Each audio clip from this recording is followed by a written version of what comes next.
الحمد لله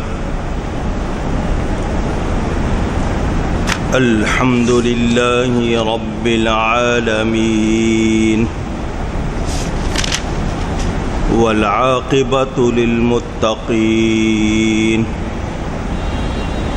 والصلاة والسلام على رسوله سيد المرسلين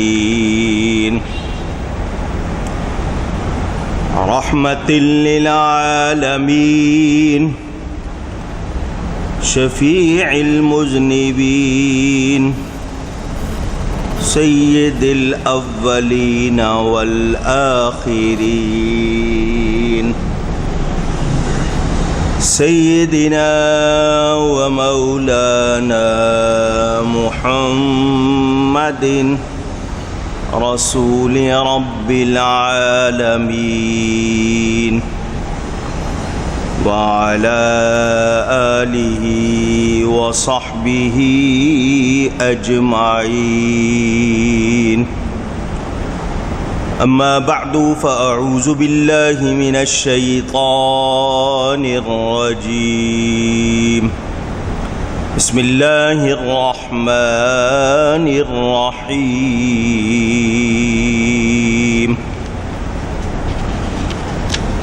إن الله يدخل الذين آمنوا وعملوا الصالحات جنات تجري من تحتها الأنهار إن الله يفعل ما يريد من كان يظن أن لن ينصره الله في الدنيا والآخرة فليمدد بسبب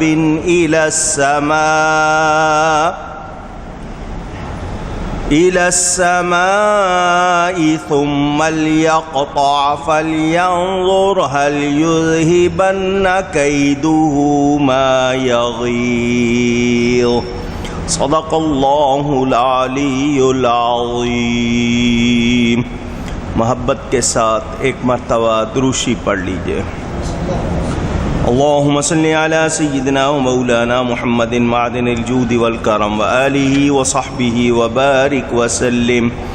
الصلاة والسلام علیک یا رسول اللہ، الصلاة والسلام عليك يا حبيب الله، الصلاة والسلام عليك يا رحمة للعالمين وعلى آلك وأصحابك يا شفیع المذنبین۔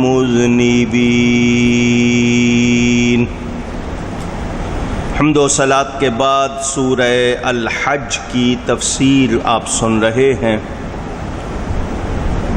گزشتہ جمعے آپ کو یہ بتایا کہ اللہ تعالی ذاتی طور پر کمال والا ہے، اور اللہ تعالیٰ کی عطا سے اللہ کے پیارے کمال والے۔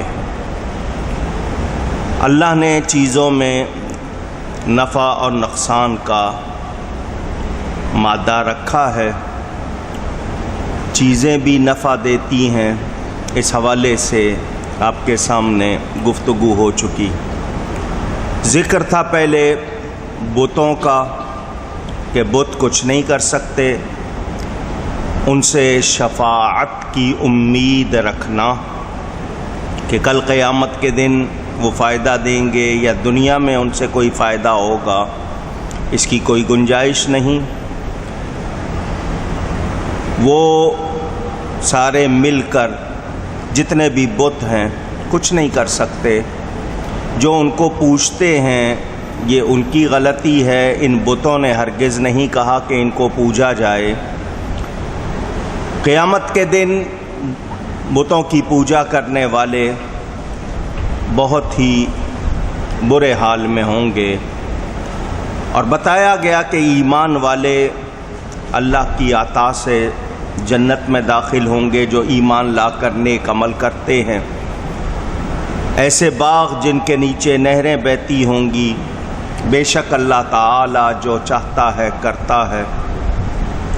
اور جو کوئی یہ سوچتا ہے کہ اللہ اپنے نبی کی مدد نہیں کرے گا دنیا اور آخرت میں، تو اسے چاہیے کہ وہ اوپر کو ایک رسی تانے اور پھر اپنے آپ کو اس سے لٹکا لے، یعنی پھانسی دے دے۔ یہاں سے معلوم ہوا کہ اللہ تعالی دنیا میں اپنے حبیب پاک صلی اللہ علیہ وسلم کی مدد فرمائے گا، اور آخرت میں بھی دنیا میں ان کے دین کو غلبہ ملے گا، ان کے غلاموں کی عزت ہوگی۔ آخرت میں اللہ تعالی اپنے حبیب کو مقام محمود عطا فرمائے گا، وہ شفاعت کا تاج پہن کر اپنے غلاموں کی شفاعت کریں گے۔ کوئی جتنا مرضی چاہے جل بھن جائے، کچھ کر لے، وہ اللہ کے حبیب کا کچھ بگاڑ سکتا نہیں۔ وَكَذَلِكَ أَنزَلْنَاهُ آيَاتٍ بَيِّنَاتٍ۔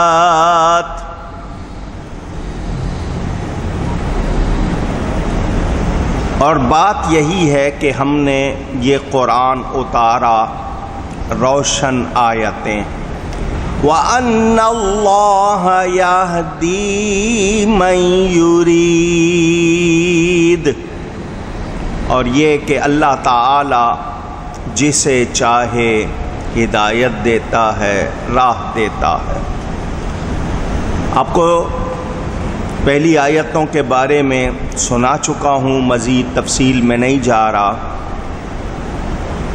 آج بھی وہ لوگ جو حق، سچ، راہ ہدایت کے خلاف باتیں کرتے ہیں، اللہ کے حبیب کے بارے میں ان کی کوشش یہ ہوتی ہے کہ ان کی شان گھٹائیں یا ان کے بارے میں نامناسب باتیں کہیں یا سوچیں، ایسے لوگ اللہ کے نبی کا کچھ بھی بگاڑ سکتے نہیں۔ مثال میں نے آپ کو دی تھی، سورج کو جتنی مرضی آپ نامناسب باتیں کرتے رہیں، اس کی چمک میں فرق آتا نہیں۔ نبی پاک صلی اللہ علیہ وسلم کے نام لیوا ان کے غلام دنیا میں پھلیں پھولیں گے، اس لیے کوئی بھی لاکھ منصوبے بنا لے، وہ میرے نبی کی تعریف کا سلسلہ ختم کر سکتا نہیں۔ یہ اللہ کی شان، اللہ کی عطا ہے کہ جو اس کے حبیب کی تعریف کرے خود تعریف والا ہو جاتا ہے۔ تو جو تعریف روکیں گے ان کو کچھ ملنا نہیں ہے، یہ بات آپ نے ذہن میں بٹھا لینی ہے۔ اس حوالے سے متعدد بات گفتگو ہوئی ہے، مثالیں سامنے ہیں۔ آج بھی دیکھ لیجئے، میں آپ لوگوں میں سے ہزاروں کا مجمع ہو، میں پوچھ لوں فلاں دور میں فلاں علاقے کا حاکم کون تھا، حکمران کون تھا، کوئی تاریخ کا پڑھنے والا شاید اکا دکا جانتا ہو، اس کو بھی یاد نہیں ہوگا اور وہ کہے گا مجھے یاد رکھنے کی کیا ضرورت ہے، اس سے مجھے کیا فائدہ ہے۔ لیکن نبی پاک کے غلاموں کو آج بھی دنیا جانتی ہے، پہچانتی ہے، ان کی محبت رکھتی ہے۔ میں پاکستان کی مثال دے دوں، حضرت داتا گنج بخش علی حجویری رضی اللہ تعالی عنہ لاہور میں آرام فرما ہیں۔ آپ کو 950 سال سے زیادہ عرصہ ہو گیا دنیا میں پردہ فرمائے، دنیا سے پردہ کیے ہوئے۔ 465 ہجری آپ کا سن وفات بتایا جاتا ہے۔ غوث پاک 470 میں پیدا ہوئے، 5 سال کے بعد داتا صاحب کے۔ اس وقت لاہور میں کیا تھا، اس درمیان کتنے بادشاہ بدلے، کسی کو نام تک نہیں پتا، مگر میرے داتا کا نام آج تک روشن ہے، کیونکہ وہ نبی کے غلام ہیں، ان کے شہزادے ہیں۔ تو جو نبی کی تعریف کریں، نبی سے وابستہ ہو جائیں، عزت پاتے ہیں۔ تو ہم ذہن میں رکھیں کہ جو ان کا نام کم کرنے کی کوشش کرے گا خود کم ہو جائے گا، میرے نبی کے ذکر کو اللہ نے اونچا کیا ہے، کوئی نیچا کر سکتا نہیں۔ یہ اہم بات ہے، ذہن میں ہمیں نقش رکھنی چاہیے۔ یہ جن لوگوں کو جلن ہوتی ہے، کئی دہو ما یغیظ کے الفاظ آئے، نہیں پسند آتا ذکر، تو یہ اس حوالے سے کہا کہ وہ جتنا مرضی جلتے بھنتے رہیں، منہ بناتے رہیں، ان کے پیٹ میں مروڑ اٹھتے رہیں، ان کو اگر ذکر مصطفیٰ پسند نہیں تو وہ یاد رکھیں کہ وہ اس ذکر کو روک سکتے نہیں۔ اب بات ہے قرآن کے نزول کی، اور اللہ فرماتا ہے، اور بات یہی ہے کہ ہم نے یہ قرآن اتارا، روشن آیتیں۔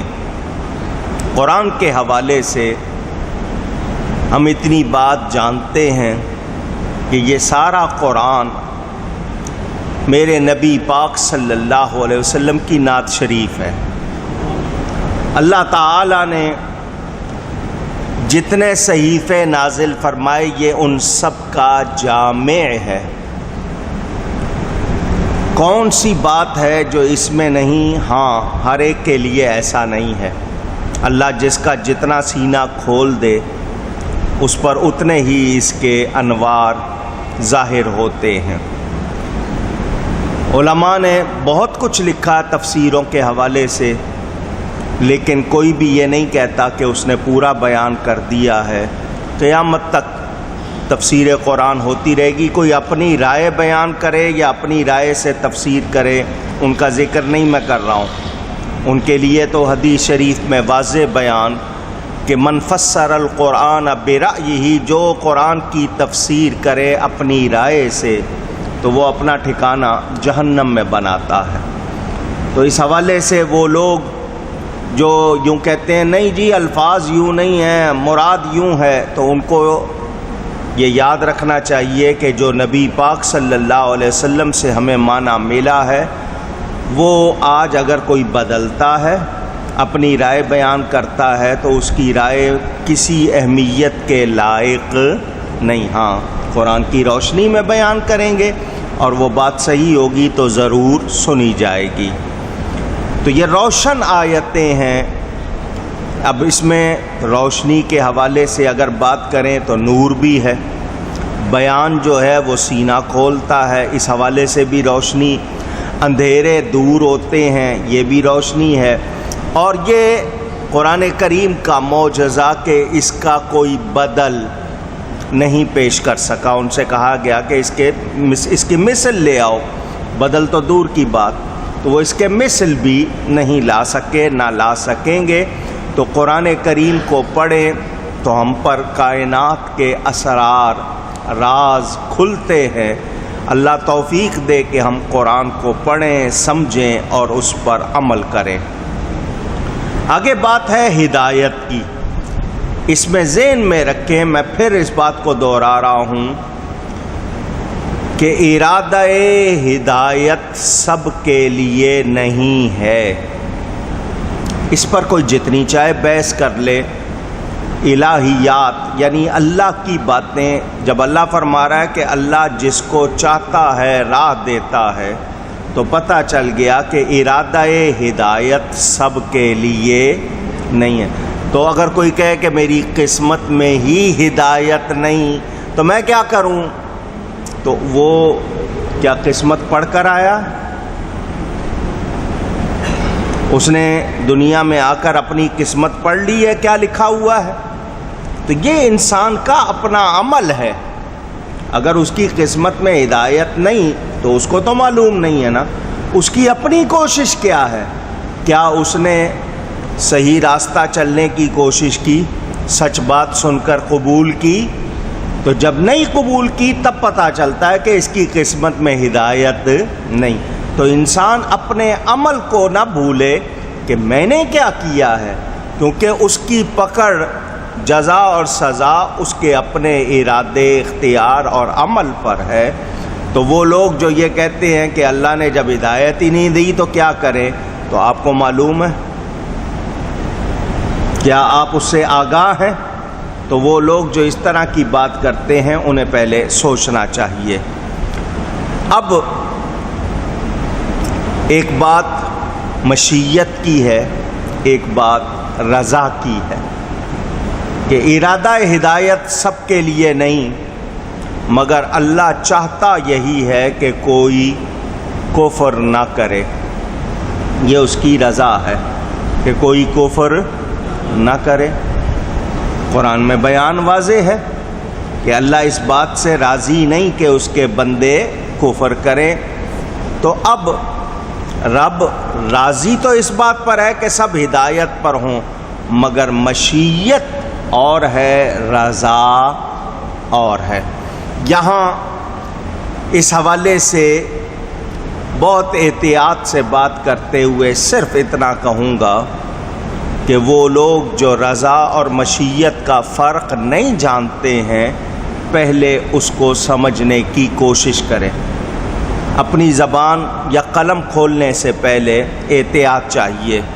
اگر آپ پر کوئی چیز واضح نہیں ہوئی تو کسی ایسے سے پوچھیں جو آپ کو سمجھا دے، سمجھ کر بات کریں۔ یہ جو اعتراض کر دیتے ہیں یا اپنی طرف سے بڑی بڑی باتیں کر جاتے ہیں، اپنا ایمان ضائع کر لیتے ہیں۔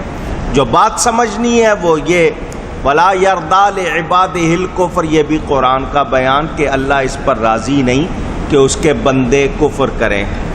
پسند نہیں ہے اس کو، لیکن کفر ہو رہا ہے، اور آپ کہیں گے مسلمان کم ہیں، انکار کرنے والے، کفر کرنے والے زیادہ ہیں، تو اب کیسے پتہ چلے؟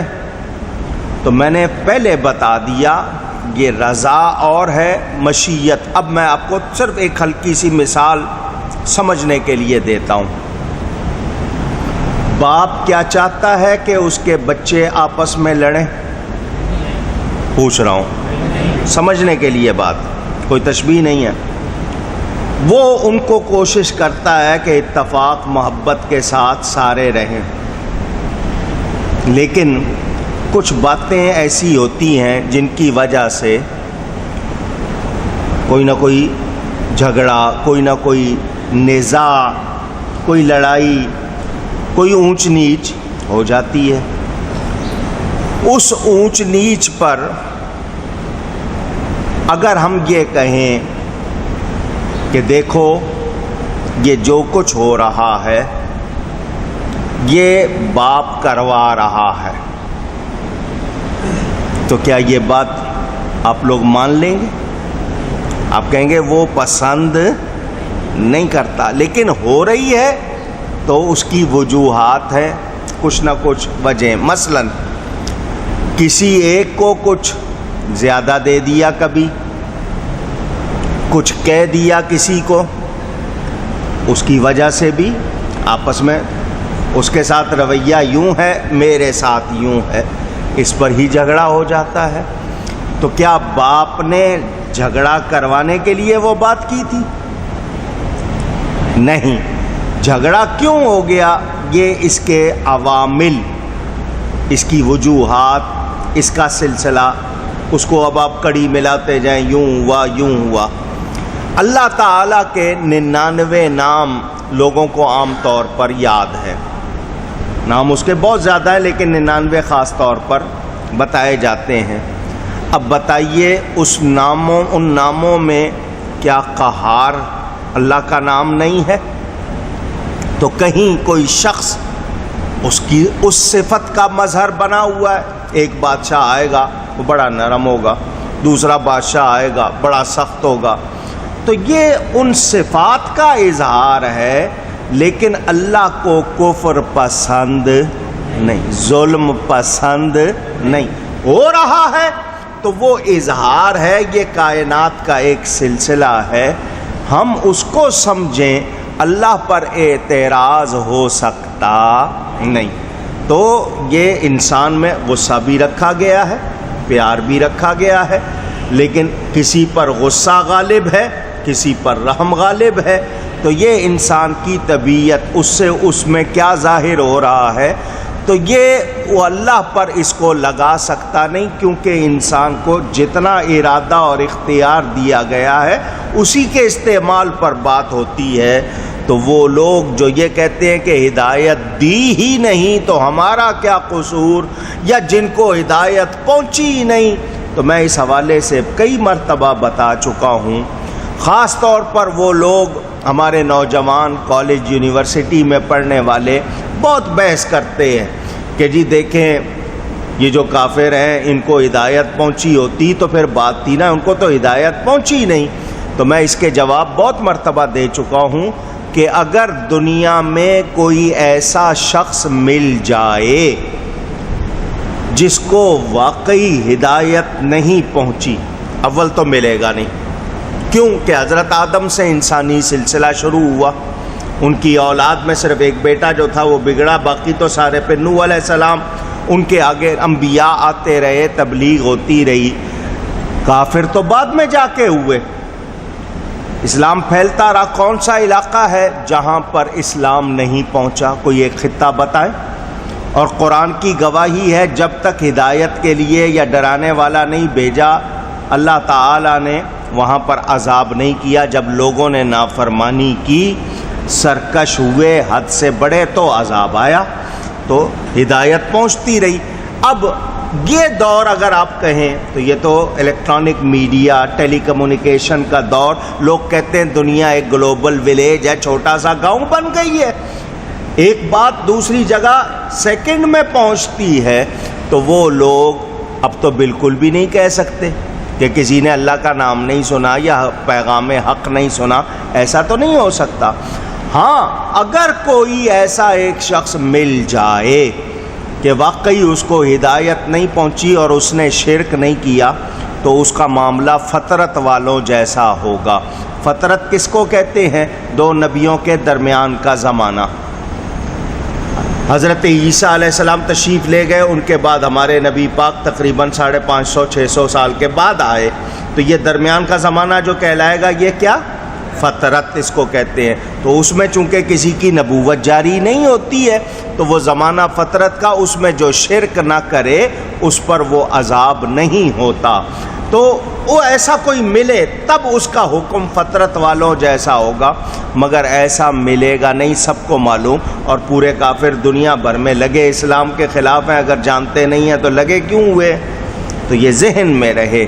تو وہ جو کہتے ہیں کہ جب اللہ نے ہدایت نہیں دی تو اللہ تعالیٰ کی رضا نہیں ہے ایسی، یہ ذہن میں رہے۔ تو ارادہ اور رضا میں فرق ہوتا ہے۔ رضا ہدایت سب کے لیے ہے، ارادہ ہدایت سب کے لیے نہیں ہے، یعنی رب پسند کرتا ہے کہ سب ہدایت پر آ جائے، یہ اس کی رضا ہے، مگر ارادہ یہ ہے کہ کچھ آئیں اور کچھ نہ آئیں۔ یہ ارادہ اور رضا میں فرق سمجھا رہا ہوں میں آپ کو۔ تو ارادہ اور محبت و رضا میں بہت فرق ہے۔ سب کو ہدایت کا حکم دیا ہے، تو یہ بات واضح ہو گئی۔ اب سب کے لیے ہدایت نہیں رکھی، یہ اس کی مشیت ہے۔ اس میں میں اور آپ کوئی بات کریں گے تو ہم وہاں تک صحیح پہنچ نہیں سکیں گے، اپنا ایمان کہیں ضائع نہ کر لیں۔ تو بہت دفعہ حکم ارادے کے خلاف بھی دیا جاتا ہے، ارادہ نہیں ہوتا مگر اس کے خلاف اس سے ٹکراتی ہوئی بات کی جاتی ہے۔ اب میں اس کی بھی مثال سمجھا دوں۔ حضرت ابراہیم علیہ السلام کو حکم دیا کہ بیٹے کو ذبح کر دو، حکم تھا یا نہیں؟ آواز آئے؟ حکم تھا۔ نبی کا خواب اللہ کا حکم ہوتا ہے، حکم دیا مگر ارادہ نہیں فرمایا۔ ارادہ، اگر ارادہ ہوتا تو پھر وہ ذبح ہوتے، حکم دیا تو یہ ارادے کے خلاف۔ اس کو ذرا سمجھنا آسان نہیں ہے۔ اب وہ لوگ جو فرق نہیں سمجھتے، کیونکہ جتنا آپ اس میں علمی لحاظ سے اگر آپ کے اندر واقعی ایمان کا نور ہوگا، اور پھر عقل اور علم کو قرآن و سنت کی روشنی میں آپ سمجھیں گے تو بات سمجھ میں آتی ہے۔ عام آدمی فوراً کہہ دیتا ہے دیکھو جی کیسے ہو سکتا ہے، تو اس کی عقل میں کمی ہے، وہ رب تعالی پر اعتراض کر کے اپنے آپ کو خراب نہ کرے۔ میں یہی کہوں گا کہ تم سمجھنے کی کوشش کرو، آج نہیں سمجھے کل سمجھو گے، سمجھنے کی کوشش کرو، سمجھتے نہیں ہیں اعتراض کر دیتے ہیں۔ تو فرق سمجھنا ہے، رضا اور ہے، مشیت اور ہے، اس کو ذہن میں رکھنا۔ اب اللہ تعالیٰ کی باتیں اگر ہماری سمجھ میں ساری آ جائیں تو پھر ہم کیا ہو جائیں؟ ہم ہیں بندے، ہم کیا ہیں؟ اونچی۔ تو ہمیں کیا کرنا چاہیے؟ سر جھکانا چاہیے یا وہاں بحث کرنی چاہیے؟ تو جو بندے ہیں ان کو وہ جرأت نہیں کرنی چاہیے۔ اللہ نے نبیوں کے ذریعے ہمارے لیے ہدایت کا انتظام کر دیا، مجھے اگر ہدایت ملی ہے تو میں شکر کروں، اعتراض اس کو کیوں نہیں ملی، اس کو کیوں نہیں ملی، تو یہ میرا کام نہیں۔ حکم سب کے لیے ہے، حکم اونچی جگہ جگہ، اور اس کا انتظام ہے۔ حکم ہے تو انتظام ہے، قرآن بھی آیا، نبی بھی آئے، اور نبی پاک صلی اللہ علیہ وسلم کے پردہ فرمانے کے بعد قرآن کی تبلیغ کا سلسلہ جاری، ارشادات نبوی جن کو ہم احادیث کہتے ہیں ان کا سلسلہ جاری۔ تو انتظام بھی ہے کہ لوگوں کو راہ ہدایت دکھائی جائے، اچھا اور برا بتایا جائے، تو وہ سلسلہ جاری ہے یا نہیں؟ اسی کو آپ تبلیغ کہتے ہیں نا۔ تبلیغ کے معنی بات پہنچانا، کہ دین کی بات پہنچانا، تو یہ سلسلہ جاری ہے۔ کوئی یہ نہیں کہہ سکتا کہ مجھے بتایا نہیں کسی نے، ہاں کسی نے مانا نہیں ہے تو وہ ذمہ دار ہے اس کا، وہ اس کا جواب خود دے گا کہ اس نے کیوں نہیں مانا، سزا بھگتنی ہے جو وہ کرے گا۔ ہمیں کیا پتا چلا کہ حکم سب کے لیے۔ اب ارادہ کس کے لیے ہے کس کے لیے نہیں، مجھے اس بحث میں پڑھنا، میں کو اللہ کے کاموں میں دخل دوں گا، جا کے اس سے پوچھوں گا تو نے اس کے لیے ارادہ کیوں نہیں کیا، اس کے لیے ارادہ کیوں کیا، یہ ہم پوچھ سکتے نہیں۔ اور دوسری بات یہ کہ میں اپنے عمل کا جتنی مجھے سمجھ ملی ہے، جتنا میرے پاس علم ہے، میں اس کا جواب دے ہوں، تو میرے پاس جتنی بات آئی ہے کیا میں نے اس کو قبول کیا جو حق بات آئی ہے؟ اگر نہیں مانا تو میں نے اس کا جواب دینا ہے۔ میں نے وہاں لوح محفوظ پر لکھا ہوا پہلے پڑھا نہیں، میں اچھا کر رہا ہوں برا کر رہا ہوں اپنے ارادے اختیار سے کر رہا ہوں، جبکہ میرے سامنے ہدایت موجود ہے، مجھے بتایا جا رہا ہے یہ صحیح ہے یہ غلط ہے، یوں کرو گے فائدہ ہوگا، یوں کرو گے نقصان ہوگا۔ تو یہ ساری بات جب سمجھائی جا رہی ہے تو میرے پاس اعتراض کی گنجائش نہیں ہے۔ وہ لوگ جو اس پر بحث کرتے ہیں، میں نے ان کا آپ کو صرف جواب دیا ہے کہ آپ کے ذہن میں اتنا رہے کہ یہ بات ہمیں یاد رکھنی ہے کہ ہم اس کے جواب دہ ہیں جس کے ہم مکلف ہیں۔ ہمیں علم ملا ہے، ہم نہیں سیکھنا چاہ رہے، ہم نے پڑھا ہے عمل نہیں کرنا چاہ رہے، ہمیں معلوم ہے ہم اس کے خلاف کر رہے ہیں، تو ہم جواب دہ ہیں، ہم اعتراض نہیں کر سکتے۔ اب ایک شخص کو پتہ ہے شراب پینا بری چیز ہے، جھوٹ بولنا بری چیز ہے، قتل کرنا بری چیز ہے، چوری کرنا ڈاکہ ڈالنا بری چیز ہے، مگر اس کے باوجود وہ ڈال رہا ہے اور پھر کہہ رہا ہے جی اللہ نے میری قسمت میں ہدایت رکھی ہی نہیں ہے، تو کیا آپ مان لیں گے؟ پوچھ رہا ہوں آپ سے۔ اسی طرح وہ لوگ کہتے ہیں جو کرتا ہے اللہ کرتا ہے، فاعل حقیقی اللہ تعالی ہے، جو کرتا ہے اللہ کرتا ہے، میرے لیے لکھا ہی ایسا ہوا تھا اسی لیے میں نے کیا۔ تو ایسے شخص سے پوچھا جائے گا تو نے پڑھا تھا پہلے کہ تیرے لیے ایسا لکھا ہوا ہے؟ تجھے معلوم تھا؟ نہیں، تو نے کیا ہے اپنے ارادے سے، تو نے کیا ہے اپنے ارادے سے، اپنے اختیار سے، تو اس کا جواب دے ہے۔ اب مولانا روم رحمۃ اللہ علیہ فرماتے ہیں ایک شخص چوری کرے اور چوری کر کے یہ کہے کہ میں نے چوری اللہ کے حکم سے کی ہے، تو تم اس کا ہاتھ کاٹو، چوری پر اس کا ہاتھ کاٹو۔ تو وہ کہے کہ میں نے اللہ کے حکم سے چوری کی ہے، تو جواب دو کہ ہاتھ بھی اللہ کے حکم سے کاٹا ہے۔ تو نے جس رب کے حکم سے چوری کی ہے اسی رب کا حکم ہے چوری کرنے والے کا، تو مسئلہ اس کی سمجھ میں آ جائے گا۔ تو وہ جو اللہ پر اعتراض کرتے ہیں انہیں ذہن میں رکھنا چاہیے۔ یہ میں نے مختصراً اتنی بات آپ کو بتائی۔ اللہ تعالیٰ ارشاد فرماتا ہے ان الذین آمنوا والذین ہادوا والصابئین والنصارى والمجوس والذین اشرکوا، بے شک مسلمان ایمان لانے والے، ہادو یہودی، صابئین ستارہ پرست، ستاروں کی پوجا کرنے والے، والنصارى نصرانی عیسائی، والمجوس آتش پرست جن کو آپ پارسی کہتے ہیں، والذین اشرکوا اور مشرک، ان سب کو دوبارہ نوٹ کر لیں۔ ایمان والے، یہودی ستاروں کی پوجا کرنے والے، عیسائی جو حضرت عیسیٰ علیہ السلام کو ماننے کا دعویٰ کرتے ہیں مگر ان کو اللہ کا بیٹا کہتے ہیں، آتش پرست آگ کی پوجا کرنے والے، مجوسی جن کو آپ پارسی کہتے ہیں، اور مشرک۔ ان اللہ یفصل بینہم یوم القیامہ، بے شک اللہ تعالی ان سب میں قیامت کے دن فیصلہ کر دے گا۔ ان اللہ علی کل شیء شہید،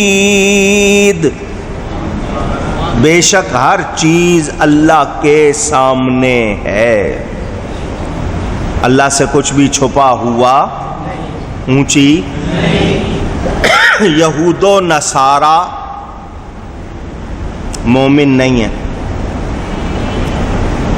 ایمان والے اونچی۔ اگر زور سے جواب دے دیں تو بڑی مہربانی۔ کیوں کہلوایا ہے؟ بلیور اور نان بلیور کی بحث کر کے کچھ لوگوں کو آج الجھایا جا رہا ہے، ماننے والے اور نہ ماننے والے، کہ جی یہ سب بلیورز ہیں ان کو کافر نہ کہو۔ اللہ فرما رہا ہے مومن نہیں ہے، تو جب اللہ ان کے لیے فرما رہا ہے وہ مومن نہیں ہے تو ہم ان کو بلیور یا مومن مان سکتے؟ قرآن کے خلاف۔ ہم نے دنیا کو راضی نہیں کرنا، ہم نے رب کو راضی کرنا۔ سمجھ آئی بات؟ تو اللہ فرما رہا ہے یہودی، ستارہ پرست، نصرانی، مجوسی اور مشرک۔ تو یہود و نصارہ مومن، یہ مشرکوں اور مجوسیوں کی طرح بھی نہیں ہے، ہندوؤں اور آگ کی پوجا کرنے والوں کی طرح بھی ایمان والے بھی نہیں ہیں۔ یہ یہودی اور عیسائی ایمان والے بھی نہیں، اور بت پرستوں اور آگ کی پوجا کرنے والوں کی طرح بھی نہیں۔ دعویٰ کرتے ہیں اللہ کو ماننے کا، مانتے نہیں ہیں۔ جس طرح کی باتیں کرتے ہیں وہ آپ کے سامنے، آخرت پر بھی ان کا یقین نہیں ہے۔ جس طرح کی یہ باتیں جو آپ کے سامنے آتی ہیں آپ لوگ دیکھتے سنتے رہتے ہیں، تو اللہ نے کیا فرمایا؟ فیصلہ ہو جائے گا قیامت کے دن، اللہ فیصلہ کر دے گا اور سب کچھ اس کے سامنے۔ اللہ نے الگ الگ ان کا ذکر کر دیا، ایمان والے الگ، ایمان لانے والوں کا ذکر پہلے ہو گیا۔ پتہ چلا نبی کے غلاموں کی جو شان ہے وہ کسی کی، اللہ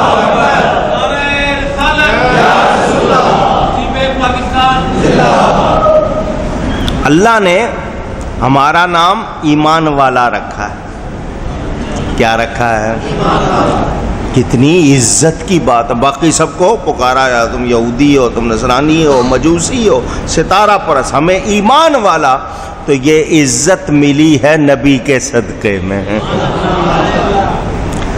اب یہ لفظ آمنو آپ نے مجھ سے پہلے بھی سنا ہوا ہے، میرے پیر و مرشد حضرت صاحب کرما والے رحمت اللہ علیہ اس آمنو کے لفظ کی بڑی پیاری بات کرتے تھے فرماتے تھے آمنو میں 4 حرف ہیں. کتنے؟ اگر کوئی کہے کہ آخر میں الف ہے تو 5 ہو گئے، وہ پڑھا نہیں جاتا، 5 ہو گئے. فرماتے تھے الف سے اشارہ اللہ کی طرف، میم سے اشارہ محمد الرسول اللہ صلی اللہ علیہ وسلم، نون سے اشارہ نبیوں کی طرف، واو سے اشارہ ولیوں کی طرف. جب تک ان سب کو نہ مانے کوئی مومن ہوتا. اگر آخری الف بھی پڑھنا ہے تو اول بھی اللہ، آخر بھی اللہ. تو یہ بات پتہ چل گئی کہ ایمان والے بڑی شان والے ہیں، اور یہ عزت ان کو ملی ہے نبی پاک صلی اللہ علیہ وسلم کی وجہ سے. اللہ تعالیٰ کتنی عزت. باقی سب کو یا قوم موسیٰ یا قوم عیسیٰ، ہمیں کیا فرمایا؟ آمنو، اے ایمان والو. تو یہ عزت ملی ہے، تو اس عزت کی قدر کرنی چاہیے یا نہیں کرنی چاہیے؟ تو کس طرح ہوگی قدر؟ اللہ کے احکام کو ٹھکرا کر، نبی پاک کو چھوڑ کر عزت نہیں ہو سکتی ہے. عزت قدر کب ہوگی؟ جب ہم اللہ کے سچے بندے بن جائیں، نبی کے سچے غلام بن جائیں. اس کی ہمیں کوشش کرنی چاہیے. نام ہم ایسا رکھنا چاہتے ہیں جو کسی کی سمجھ میں ہی نہ آئے، اور تھوڑا سا ذرا ماڈ قسم کا نام ہو. یہ پرانے نام نبیوں والے سارے رکھ لیتے ہیں. مجھے کوئی ایسا نام دیں، پکارا ہی نہ جائے بھلے صحیح، وہ نام دے دیں. لباس ان کے، طریقے ان کے. تو مسلمانی کہاں گئی پھر؟ مسلمانی صرف آپ نے 1-2 چیزوں میں رکھ لی، باقی سب میں انہی کی طرح سے لباس، انہی کے انداز، سب کچھ ان کا. اور ہمارے نبی کے انداز میں جو بات ہے وہ کسی اور میں ہو سکتی ہے؟ تو مسلمانوں کو تو دوسروں کو دکھانا چاہیے، تم بدلتے رہو اپنے فیشن سب کچھ، ہم تو نبی کی پیروی کریں گے، اسی میں عزت ہے. تو جو اپنے مسلمان ہونے کی قدر کرنا چاہتا ہے اس کو چاہیے نبی کا سچا غلام بن. ایک صحابی کی داڑھی کا صرف 1 بال تھا. ہوتی ہے ایسی جلد، اسکن ہوتی ہے اندر، وہ لیئر وہ طے نہیں ہوتی جس کی وجہ سے بال بنتے ہیں. ان کے صرف 1 بال تھا، صرف اونچی. کبھی شاید اتفاق ہوا ہو کوئی مل جاتے ہیں ایسے بال نہیں ہوتے بازوں کے. وہ ان کا 1 بال تھا، وہ اس پر کنگھی کرتے تھے. 1 بال پر کنگھی کرتے تھے. کومب، شانہ فارسی میں کہتے ہیں، شانہ کرتے تھے. کسی نے کہہ دیا 1 بال ہے اس پہ کنگھی کرنے. اس نے کہا جی 1 بال ہے، اللہ نے 1 دیا ہے، میں نبی کی سنت پوری کر رہا ہوں. محبت. اور پھر ان کی پیروی کرنے میں ہمیں ثواب. اور جو ان کا غلام بن جائے، اللہ فرماتا ہے میں اس کو اپنا پیارا بنا لیتا ہوں. لباس ایسا پہنے جیسا نبی پاک صلی اللہ علیہ وسلم پہنتے تھے. بال ویسے رکھیں جیسے وہ رکھتے تھے. کھانے پینے کے انداز ان کی سنتوں کے مطابق، گفتگو کے تمام ہم اگر وہ اپنائیں تو بتائیے کیا ہماری عزت کم ہو جائے گی؟ اونچی. میں بہت ہی چھوٹی مثال دے رہا ہوں صرف سمجھنے کے لیے، کوئی تقابل نہیں ہے، موازنہ نہیں ہے، صرف سمجھنے کے لیے. کیا سکھ یورپ امریکہ نہیں جاتے؟ دنیا میں نہیں گھومتے؟ وہ اپنے گرو کا طریقہ نہیں چھوڑتے. ان کے گرو نے اگر پگڑی باندھی وہ باندھتے ہیں، ان کے گرو نے داڑھی رکھی وہ رکھتے ہیں. وہ اپنے گرو کا طریقہ نہیں چھوڑتے. جو جو باتیں ان کے گرو نے ان کو سکھائی ہیں وہ کرتے ہیں. وہ انگریزی بھی پڑھ لیتے ہیں، وہ دنیا بھی گھوم لیتے ہیں، ان کو نوکریاں بھی مل جاتی ہیں، وہ سب کچھ کر لیتے ہیں. ہم مسلمان عمامہ نہیں پہنتے، ہم داڑیاں نہیں رکھتے، ہم سنتیں نہیں اپناتے. تو ہم ان سے بھی گئے گزرے ہوئے یا نہیں ہوئے؟ حالانکہ ان کا گرو نہ نبی نہ صحابی. جو اس کی پیروی کر رہا ہے اس کو کوئی اللہ کی طرف سے کوئی سرٹیفکیٹ بھی نہیں مل رہا. یہاں تو نبی کی پیروی کرنے پر اللہ اپنا پیارا بنا رہا ہے. اس کے باوجود ہم نبی کا طریقہ نہ اپنائیں تو بولو پھر محبت کا تقاضا پورا ہوا؟ آج پتہ نہیں مسلمان کو کیوں شرم آتی ہے سنت لباس پہننے میں. سنت وضع قطع، وضع بناوٹ کو کہتے ہیں، قطع جو آپ کے لک ہوتے ہیں. تو یہ آپ کا آؤٹ لک جس کو انگلش میں کہتے ہیں کہ آپ لگ کیسے رہے، دور سے دیکھیں، نہ داڑھی، نہ مونچھ، نہ ٹوپی، نہ کوئی اور چیز، پتلون، ٹائی، یہ سب آپ نے پہنا ہوا، تو مسلمان کدھر سے ہوئے؟ سنتیں کہاں ہیں؟ یہ نبی کا انداز کیوں پسند نہیں ہے؟ حکمرانوں کو دیکھیں تو وہ اگر ٹائی لگا لیں، سوٹ پہن لیں تو یار بڑا یہ ماڈرن، بہت اپ ٹو ڈیٹ، بہت ہی زیادہ پتہ نہیں کیا کیا لفظ کہہ دیتے ہیں، بہت اچھا. اور اگر کوئی سادہ، اب حضور صلی اللہ علیہ وسلم نے ساری عمر لنگی باندھی ہے، دھوتی کہتے ہیں، تہ بند چادر وہ باندھی ہے. حدیث شریف میں ایک مرتبہ پاجامہ خریدنے کا ذکر ہے، ایک مرتبہ پاجامہ، یہ پاجامہ فارسی کا لفظ ہے، پاؤں کو کہتے ہیں، جامہ لباس کو جو پاؤں سے لباس پہنا جاتا ہے اس کو پاجامہ کہتے ہیں. تو یہ ایک مرتبہ ذکر ہے کہ خریدا، تو اس پر کہتے ہیں کہ جب خریدا ہے تو پہنا بھی ہوگا، ورنہ آپ نے کیا پہنا؟ تہبند، تہمد، لنگی، دھوتی جو آپ کہتے ہیں ساری عمر. اب کوئی دھوتی پہن لے تو آپ کو اچھی لگے گی؟ آپ کہیں گے گوار ہے، دیہاتی ہے، حالانکہ ساری عمر نبی پاک نے دھوتی پہنی. مگر آج کوئی پہنے تو میں یہ، حالانکہ وہ کوئی سنت موقدہ حکم نہیں ہے کہ تم نے یہی پہنی ہے، شلوار پہننا، پاجامہ پہننا منع نہیں، مگر ٹی شرٹ پہنی ہوئی ہے، نماز ویسے پڑھے تو وہ اوپر چڑھ جاتی ہے، کمر ویسے ننگی ہوتی ہے، نماز ہوتی ہی نہیں ہے، کیونکہ جو حصہ ڈھانکنا ہے وہ ڈھکا نہیں. تو آستینیں آپ لوگوں نے آدھی پنڈلی تک حضور صلی اللہ علیہ وسلم نے لنگی پہنی. اللہ کے سامنے بندے کو کیا لگنا چاہیے؟ لیکن ہمارے ہاں وہ لباس کیسے بنائے ہوئے، پاؤں کے نیچے تک پتلون کا پاجامہ جا رہا ہے، گھسٹ رہا ہے جناب، یہ ہم نے اپنایا ہوا ہے. تو اب نبی کی ادائیں ہم کو پسند نہیں ہیں. بیٹھ کے کس طرح بیٹھ کے کھانا ہے، کتنی انگلیوں سے کھانا ہے، دائیں ہاتھ سے کھانا ہے، کس طرح ہاتھ دھو کے کھانا ہے، یہ ساری سنتیں ہمیں یاد ہی نہیں ہیں، دلچسپی ہی نہیں ہے، پوچھتے ہی نہیں ہیں. تو نبی کی اداؤں کو کیوں چھوڑ رہے؟ آج کوئی ڈاکٹر کوئی بات کہہ دے، یا فلانے بڑے ڈاکٹر نے کہا، اس کا یہ تجربہ، وہ 40 سال کے تجربے کے بعد اس نے کہی ہے، اور 40 سال کا تجربہ ڈاکٹر کا، اس کا ایکسپیرینس بہت کاؤنٹ ہوتا ہے، بہت اس کی اہمیت. اور نبی پاک تو جو فرماتے ہیں ان کے منہ پر تو خدا بولتا ہے. ڈاکٹر کے اس میں تھیوری میں، اس کے فرمان میں دوسرا ہو سکتا ہے، کوئی اس کو آ کے رد کر دے، مگر نبی کی بات کو کوئی غلط ثابت کر سکتا نہیں. یہ اپینڈیسائٹس جس کو کہتے ہیں، اپینڈکس کی بیماری کہہ دیتے ہیں، کہ رگ ہوتی ہے جو اس کے ڈر ہو جاتا ہے کہ اگر وہ بڑھ گئی پھٹ جائے گی.